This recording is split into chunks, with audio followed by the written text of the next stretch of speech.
Okay, welcome to this program in a new day of victory. It's fantastic to come to you from Norway, and that I can reach in your home, wherever you are, in whichever country you are. And I hope today that you have taken pen and paper and your Bible up so you can follow me when I'm giving you a thorough teaching, I think, in, we can say, in soul winning, to produce and make a soul-winning community. That's what church are, and that's what you, if you have a prayer group or a Bible group, if that should also be the goal. So we will start to read in Proverbs 11:30, where it says, "The fruit of the righteous is a tree of life, and he who wins souls is wise." So the Bible talks a lot about being fruitful. And what is it to be fruitful? Well, it's many different things. We can talk about love and joy and goodness and all these different fruits in our life. That's also fruit.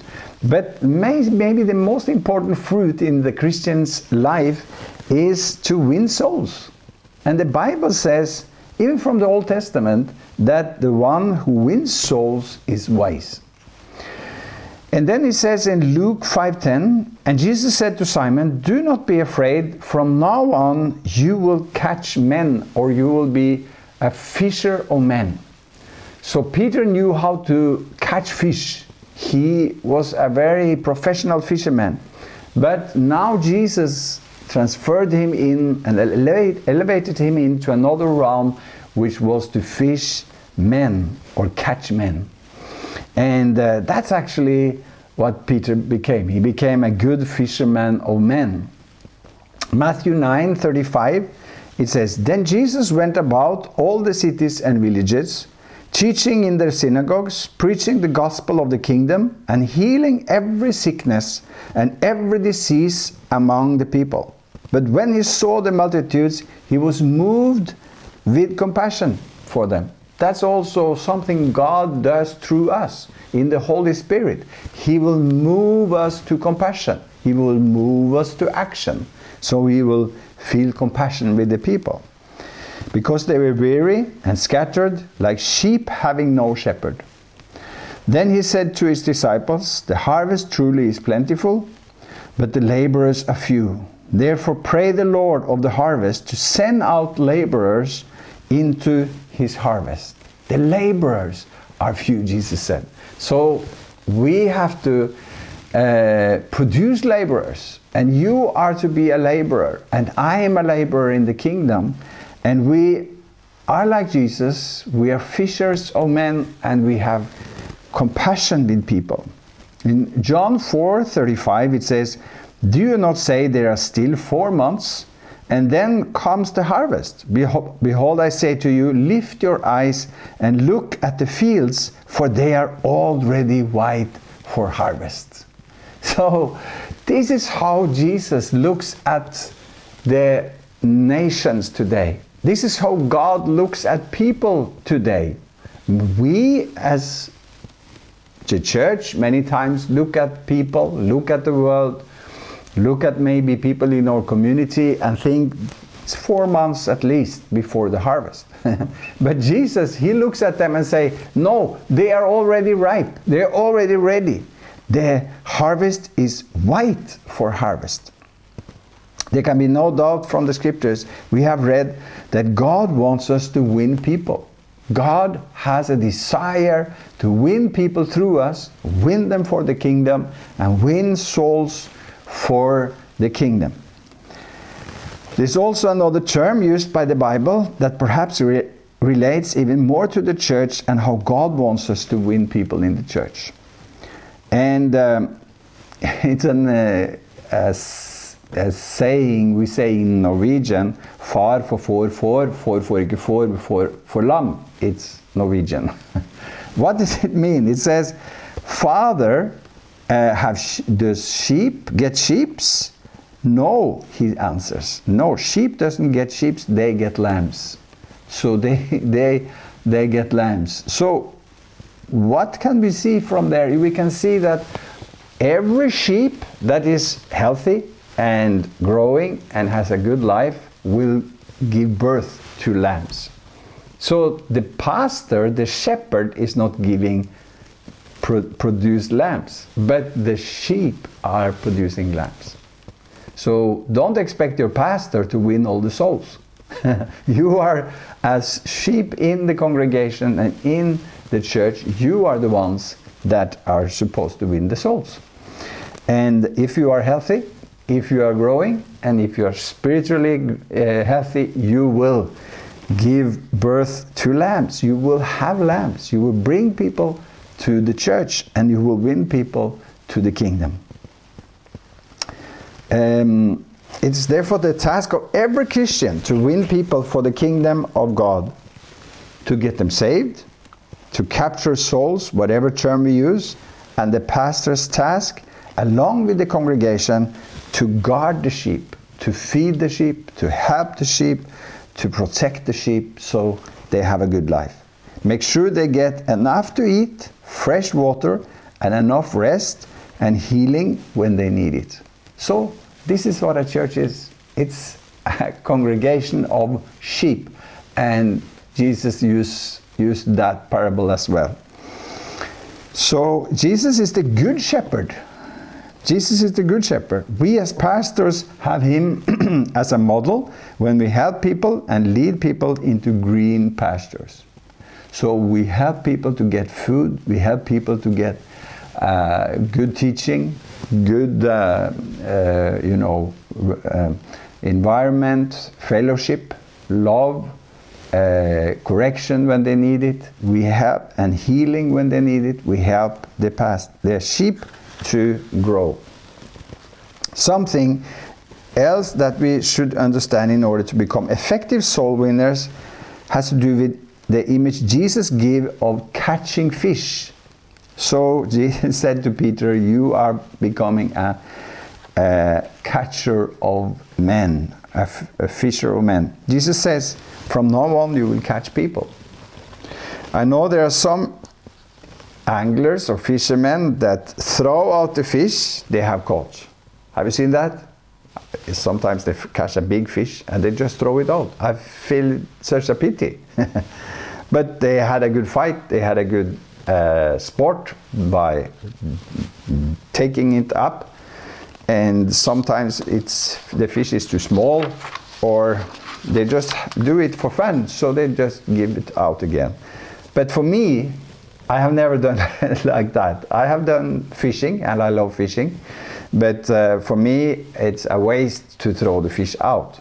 So the meaning of fishing was for Peter to catch the fish and to cleanse it and to sell it or to eat it. So that's what the fish are for. And I think that sometimes this is the problem with a lot of evangelism. We forget to bring the fish into the boat. We just throw it out again. How we take care of people who are now in the kingdom of God, have just been saved, will be crucial how we make the church grow and also be trusted with more fish or more people. How can God trust us with more fish, with more people, if we don't take care of those people we have been given? So we have in the church a responsibility to take care of people and not only win souls, but we have to take care of them, love them, teach them, and disciple them so God can trust us with more fish. So the more effective we are here, without a doubt, we will, so how God will give us more. And the most effective way is to grow the church is to win souls, to have a soul winning program, to win people through TV, through media, through tracts, through cafe or some other service we do, and also to have discipleship, to have Bible training, to have fellowship, not only maybe on Sunday, but in the homes, and to grow the church that way. So,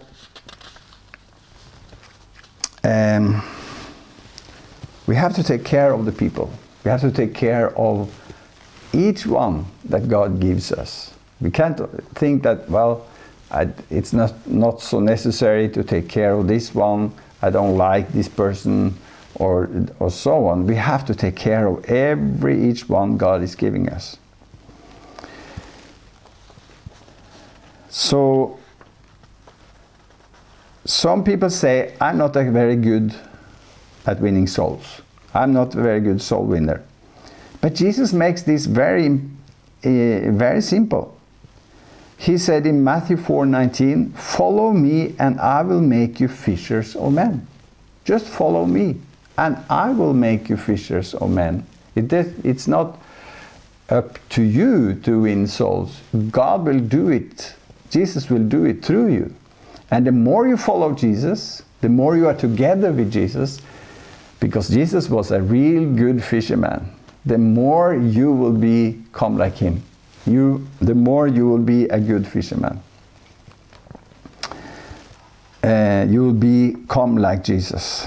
The more souls you will win, the more you are with Jesus. He makes you skilled to win souls. Think about what gives meaning and satisfaction to life. People are preoccupied with so many things. Computer games, collecting stamps. One thing at least makes sense. If we are looking for meaning in life, is to take with us people to heaven, to capture souls, as the Bible says. So God doesn't have anything against you having hobbies, but if that's the only thing you use your time for, then we have missed it. We have an important task to fulfill here on earth, that is to win as many souls as possible, because that's the only thing, remember, it's the only thing we can take with us to heaven. It's souls. So, Jesus felt deeply sorry for them. They were lost and helpless like sheep without shepherd. So Jesus had a heart for the people. And we need to catch that heart. We need to have that same heart, so that we feel for the people, and we will reach the lost at any cost. We will see people as Jesus sees them, as helpless without a shepherd. So we will not only win them and take them to church and maybe pray together with them for salvation, but we will also nurture them, use time on them. And that's the biggest need I, as a pastor, can see. It's in the church. It is of people, the biggest need is of people to take time to nurture others, to take time to maybe call before you go to service, and maybe sometimes bring people to the church and just pray for people. If you pray for people that you love and maybe you have a relationship with, maybe your neighbor, then God will put things on your heart. Ideas how to win them, ideas how to visit them or to take care of them. And it's like an art. Jesus said, follow me, I will make you fishers of men. So what is the driving force for a soul winner? It's what Jesus was filled with: compassion and the feeling and the sense of and the capacity to love others, the capacity to have compassion for people.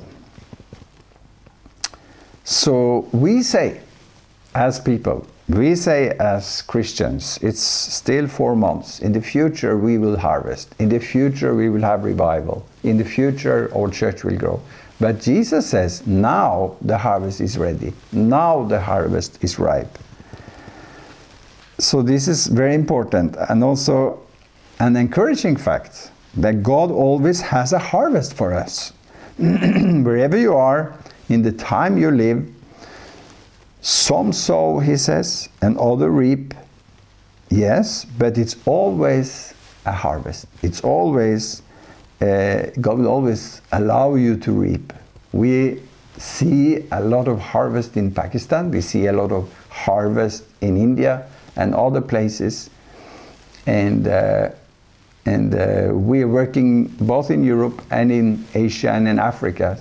So some places we see less fruit or less harvest, but we are sowing more, but other places we are doing more harvest.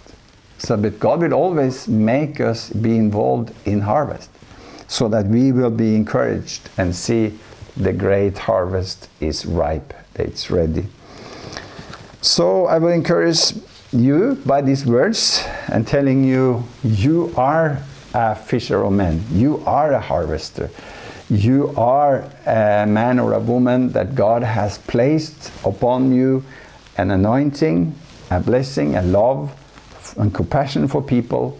And if you just pray to Jesus to make you a fisher of men and make you a soul winner, He will make you effective. He will make you so effective that you will even go to the nations, you will even go to other cities and be a soul winner and bring in the harvest. So let's pray together. If you haven't received Jesus, you can receive Him right now. Father, I come to you in the name of Jesus. I thank you that you love all people.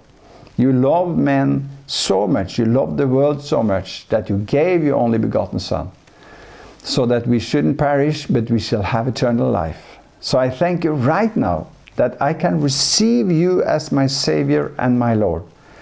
Because you forgave me, you took my sins upon you, you took even my sickness upon you, and I receive that salvation right now. I receive that forgiveness right now for all my sins. And I thank you for being my Savior and being my Lord.